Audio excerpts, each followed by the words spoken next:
গাজায় অব্যাহত ইসরায়েলি আগ্রাসন, অবরুদ্ধ উপত্যকাটিতে ২৪ ঘণ্টায় প্রাণ গেছে অর্ধ শতাধিক ফিলিস্তিনির। নিহতদের অধিকাংশই শিশু। সাংবাদিকদের তাঁবু লক্ষ্য করেও চলছে এই বর্বর হামলা, যাতে আগুনে পুড়ে নির্মম মৃত্যু হয়েছে সাংবাদিক হিলমি আল ফাকওয়ার সহ ২ জনের। গুরুতর দগ্ধ আরও ৭ সংবাদকর্মী। এতটা নিষ্ঠুরতা আর কবে দেখেছে এই পৃথিবী?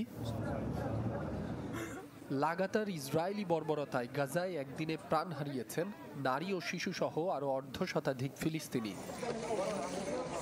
কোনো রকম সতর্কবার্তা ছাড়াই ভয়াবহ হামলা হয়েছে খান ইউনিসে। প্রাণ যায় বেশ কয়েকজনের, যার অধিকাংশই শিশু। দের আল বালা সহ নতুন করে আরও ৫টি এলাকা খালি করার নির্দেশ দিয়েছে ইসরায়েলি ডিফেন্স ফোর্স IDF। ধ্বংসস্তূপের নিচে চাপা পড়ে আছে অনেকে।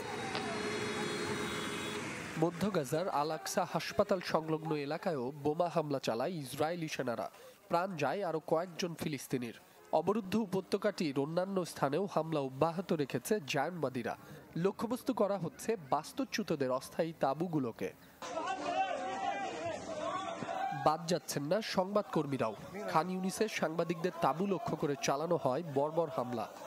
আগুনে পুড়ে নির্মম মৃত্যু হয় আলোচিত সাংবাদিক হিলমি আল ফাকওয়ার সহ ২ জনের।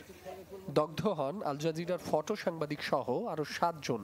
তাঁবুতে অবস্থানরত সংবাদকর্মীরা ইসরায়েলি আগ্রাসনে হতাহতদের সংবাদ প্রকাশে কর্মরত ছিলেন।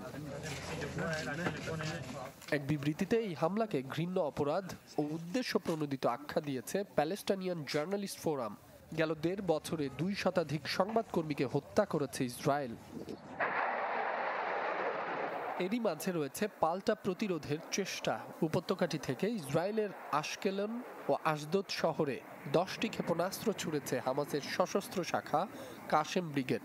বেশিরভাগই আঘাত হানার আগে নিষ্ক্রিয় করলেও কয়েকটি ক্ষেপণাস্ত্র সরাসরি আঘাত হেনেছে আশকেলনে। তবে জানা যায়নি ক্ষয়ক্ষতির পরিমাণ। মাসুম রাব্বি, চ্যানেল 24।